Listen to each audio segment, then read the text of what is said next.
ठाणे महानगरपालिकेच्या वतीनं कोपरी येथील लक्ष्मीचंद फतीचंद रुग्णालयातील नवजात बालकांसाठी तयार करण्यात आलेल्या 18 बेड्सच्या अतिदक्षता विभागाचं उद्घाटन खासदार नरेश म्हस्के यांच्या हस्ते आणि महापौर शर्मिला पिंपळकर यांच्या अध्यक्षतेखाली आज करण्यात आलं।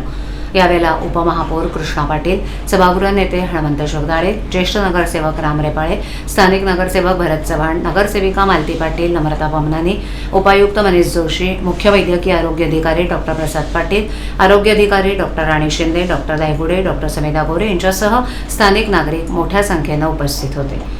शेख लक्ष्मीचंद फतीचंद प्रसूतीगृह हे अनेक वर्षांपासून परिसरातील सर्वसामान्य कामगार आणि झोपडपट्टी भागातील नागरिकांसाठी महत्त्वाचं प्रसूतीगृह राहिलंय।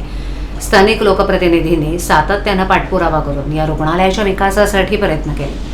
महिलेच्या प्रसूती झाल्यानंतर जर बाळाला अतिदक्षता विभागात ठेवायचं झाल्यास छत्रपती शिवाजी महाराज रुग्णालय किंवा इतरत्र हलवावं लागत होतं, पण आता याच ठिकाणी 18 बेड्सचा अतिदक्षता कक्ष तयार करण्यात आल्यामुळे नवजात बालकांना इतरत्र हलवावं लागणार नाही।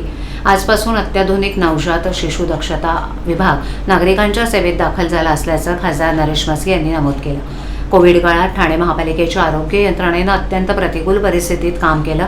त्या काळात आरोग्य अधिकारी डॉक्टर राणी शिंदे, मुख्य वैद्यकीय अधिकारी डॉक्टर प्रसाद पाटील, डॉक्टर खुशबू टावरे, डॉक्टर समिधा गोरे तसंच अनेक डॉक्टर्स आणि कर्मचाऱ्यांनी जीवाची पर्वा न करता केलेल्या सेवेमुळे ठाणे शहरात कोविड नियंत्रणात ठेवणं शक्य झाल्याचा उल्लेख खासदार नरेश म्हस्के यांनी आवर्जून केला।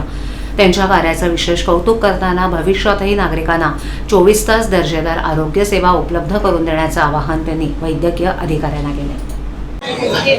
18 बेडचं SNCU हे युनिट अतिदक्षता कक्ष लहान जन्मलेल्या बच्चूंकरता आज कार्यरत झालेलं आहे। एकनाथ शिंदेसाहेब यांच्या पाठपुराव्यामुळे आणि त्यांनी दिलेल्या भरभक्कम पाठिंब्यामुळे हे युनिट सुरू झालेलं आहे।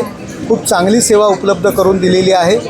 दिवसाकरता 10,000, 15,000 हजार रुपयाचं दर इतर प्रायव्हेट हॉस्पिटलमध्ये लागतो आणि गरिबांना ते परवडत नाही। यामुळे फार मोठी समस्या दूर होणार आहे आणि एक चांगली सेवा या ठाणे महापालिकेने सुरू केलेली आहे। सार्वजनिक आरोग्य विभागाची 18 बेडचं SNCU युनिट हे पहिलं युनिट कोपरीमध्ये या ठिकाणी सुरू झालेलं आहे।